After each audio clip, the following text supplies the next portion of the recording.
Chapitre 10. En vérité, je vous le dis, celui qui n'entre pas par la porte dans la bergerie, mais qui y monte par ailleurs, est un voleur et un brigand. Mais celui qui entre par la porte est le berger des brebis. Le portier lui ouvre et les brebis entendent sa voix. Il appelle par leur nom les brebis qui lui appartiennent et il les conduit dehors. Lorsqu'il a fait sortir toutes ses propres brebis, il marche devant elles, et les brebis le suivent, parce qu'elles connaissent sa voix. Elles ne suivront point un étranger, mais elles fuiront loin de lui, parce qu'elles ne connaissent pas la voix des étrangers. Jésus leur dit cette parabole, mais ils ne comprirent pas de quoi il leur parlait. Jésus leur dit encore: en vérité, je vous le dis, je suis la porte des brebis.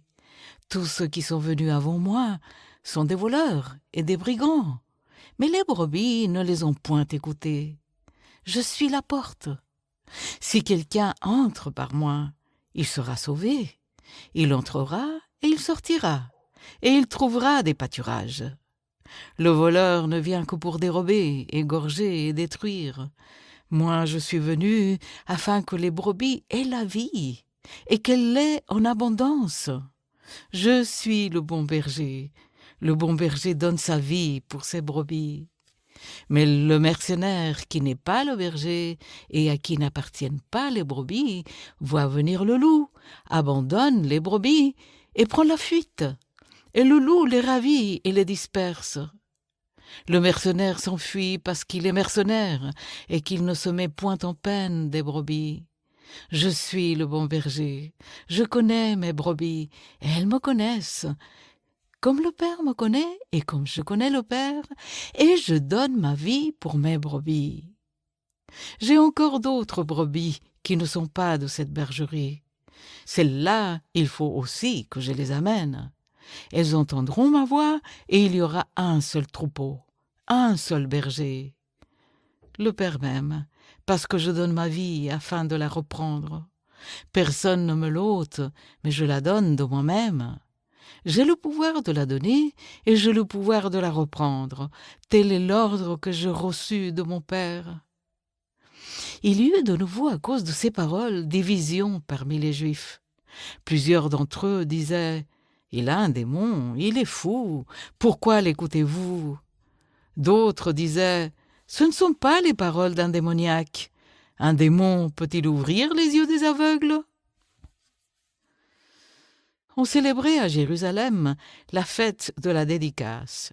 C'était l'hiver, et Jésus se promenait dans le temple sous le portique de Salomon. Les Juifs l'entourèrent et lui dirent: jusqu'à quand tiendras-tu notre esprit en suspens? Si tu es le Christ, dis-le-nous franchement.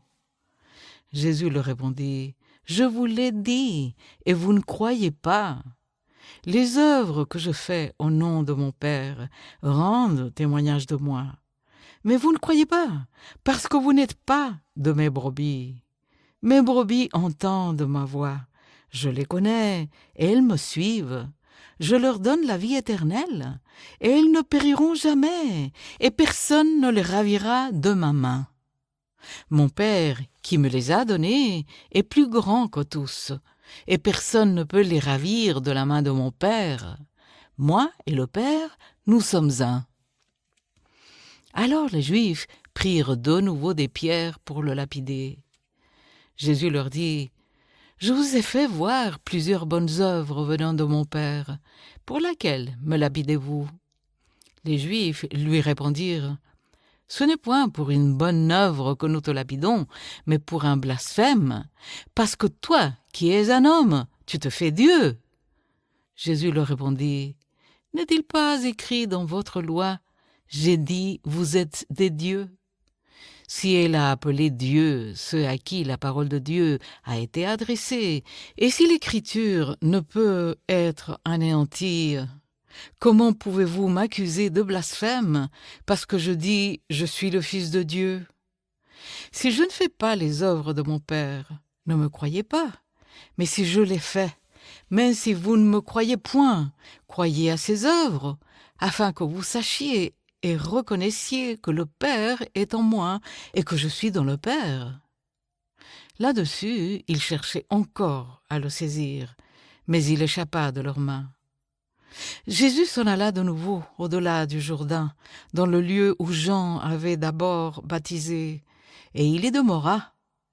Beaucoup de gens vinrent à lui, et ils disaient « Jean n'a fait aucun miracle, mais tout ce que Jean a dit de cet homme était vrai. » Et dans ce lieu-là, plusieurs crurent en lui.